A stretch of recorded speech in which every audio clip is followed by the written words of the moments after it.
করি বিবেক গুপ্তা আমাদের বিধায়ক, মদন মিত্র এক্ষুনি চলে গেলেন, উনি আমার সিনিয়র লিডার আছেন, আমাদের বড় চেয়ারম্যান সাধনাদি আছেন, আমাদের রীতাদি আছেন, এবং এখানে আমার অত্যন্ত প্রিয় সুপর্ণা, আপনাদের আমার বোন বলবো না, ছোট মেয়ে বলবো, সুপর্ণা এখানে আছেন, অরুণ জয়সওয়ালজি আছেন, জসিমউদ্দিন তো কেন জসিমউদ্দিন আছেন আমাদের পৌর প্রতিনিধি, রীতাদি বলেছি, এবং এই যারা মিন্টুদা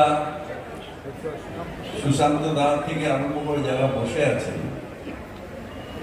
তারা কলকাতার সম্মানকে এখানে নিয়ে চলে গেছে। এদের এমন এমন সৃষ্টি, যে সৃষ্টির জন্য কলকাতায় লাখ লাখ মানুষ তারা এসে কলকাতার দুর্গাপুজো দেখতে, কেউ এশিয়ান পেন্টস পেয়েছেন, কেউ পাননি, কেউ এই পুজো করেছেন, ওই পুজো, কিন্তু প্রত্যেকটা পুজোতে লাখ লাখ মানুষ গিয়ে বলেছে বাহ বাহ বাহ। এইটা কলকাতার মানুষের কাছে উপহার দিয়েছে, তাই এনাদের প্রত্যেককে আমি ধন্যবাদ জানাই, আন্তরিকভাবে। এই পুজো আমিও ছোটবেলার থেকে 3B বাসে করে চেতলার থেকে এসে এই পুজো দেখার জন্য এসে লাইন দিতাম। তারপর এই পুজোর ফান্ডারার সাথে বন্ধুত্ব হলো, মুখ্যমন্ত্রী ওকে বললো আমি যেতে পারবো না, ফান্ডা ববিকে নিয়ে। সেই দিকে প্রত্যেকবার ফান্ডাদা আমাকে ডাকেন এই পুজো করার জন্য, দেখার জন্য, এবং আমি ধন্যবাদ জানাই এরকম কলকাতার বুকে একটা নামি দামি পুজো, সেই পুজো আমরা সকলে মিলে এসে উদ্বোধন করি। ভাস্করদা নিজে আমাকে সকাল থেকে অনেকবার ফোন করেছে, সেন্টিমেন্টাল SMS ছেড়েছেন, কিন্তু এই পুজোয় ভাস্করদার দরকার নেই, আমি তো নিজের তাগিদে আসি। তার কারণ কলকাতায় ফাটাকে স্টোর পুজো দেখলাম না আর দিওয়ালি করলাম, এটা হতে পারে না। তাই এই পুজো একটা সবার, শুধু এই অঞ্চলের মানুষ না, কলকাতার মানুষ, আমরা দক্ষিণ কলকাতার মানুষের একটা হৃদয়ের টান আছে। শুধু অমিতাভ বচ্চন, উত্তম কুমার বা অনেক বড় বড় ভারতবর্ষের আর্টিস্টরা স্টেজে এসেছেন তাই নয়, অনেক সিদ্ধ পুরুষ তারাও এই পুজোতে এসেছেন। তাই এই পুজোতে আমাদের আসাটা একটা কর্তব্য, এবং আমি প্রত্যেক বছর চেষ্টা করি যাতে এখানে আসা। আর এই যে আর্টিস্টদের কথা বলছিলাম, এনারা ক্রিয়েট করেছেন। আমরা বাংলার মানুষ, আমাদের মেলা খেলা হই হই এগুলো নিয়ে আমরা থাকি, কিন্তু কলকাতার সম্মান যে এখানে চলে গেছে। আজকে একটা দুর্গা পূজা উৎসব শেষ হলো, অত বড় কার্নিভাল ছিল, সারা পৃথিবী দেখলো যে কলকাতায় দুর্গা পূজার কোটি কোটি মানুষ সারা পৃথিবীতে দেখলো, এবং সেই দুর্গা পুজো শেষ না হতে হতে আবার আড়ম্বরে আজকে সারা কলকাতা জুড়ে কালী পুজো চলছে। এর শ্রেয় যদি কারোর কাছে যায় তাহলে সেটা কলকাতার মানুষ, এবং এই স্থানে এটাকে নিয়ে যাওয়ার জন্য আমাদের মুখ্যমন্ত্রী মমতা বন্দ্যোপাধ্যায়, যিনি আমাদের দুর্গা উৎসব, আমাদের কালী দিওয়ালি এইখানটা থেকে নিয়ে এইখানে গেছেন।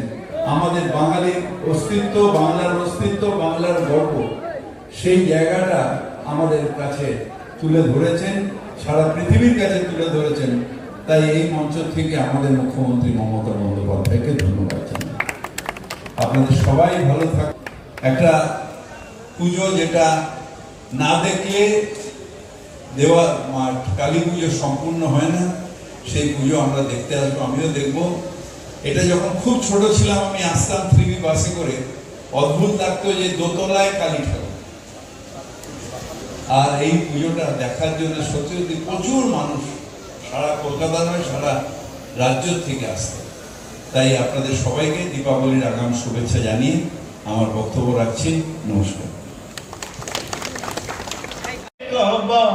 নয়নে মদিনা, আমার হৃদয়েতে জনতা, নয়নে মমতা। ও lovely, thank you. Subhas Chandra Basu আজকে সেই চেয়ারে মমতা বন্দ্যোপাধ্যায় এটা দেখিয়ে দিয়েছেন যে একজন সাধারণ মধ্যবিত্ত ঘরের ছেলে তাকে কেমন করে গড়ে তৈরি করে, এবং এই মুহূর্তে আমি যদি স্বাধীনতার আগের কথা বাদ দিই তাহলে কলকাতার শ্রেষ্ঠ মহানগরী তার নাম ফিরাদ হাকিম। এই কাজ, এই যে বৃষ্টিটা হলো না, আমরা ভেবেছিলাম মরেই যাব, কিন্তু 6 ঘন্টার মধ্যে ও কাজটা পরিষ্কার করে দিয়েছে। তাই আমি সময় নষ্ট করবো না, কিন্তু আমি জানি যে আপনারা একটা কথা না শুনলে আমাকে একটু এখন ডায়লগ দিতে হয় আমাকে। বলো আমার মনের গানে অঙ্গে মেঘে মাঝে আমার কালো মন কালি কালি বলো মাঝে আমার কালো মন কালি কালি আছে ফাটাকেস্ট কালী পুজোর লাইটিং আমরা এখানে মেলা বসে আন্তরিকভাবে এই অনুরোধ করছি, আমাদের মাতৃ আরাধনা অর্থাৎ মায়ের আবরণ উন্মোচন হবে একটু বাদে।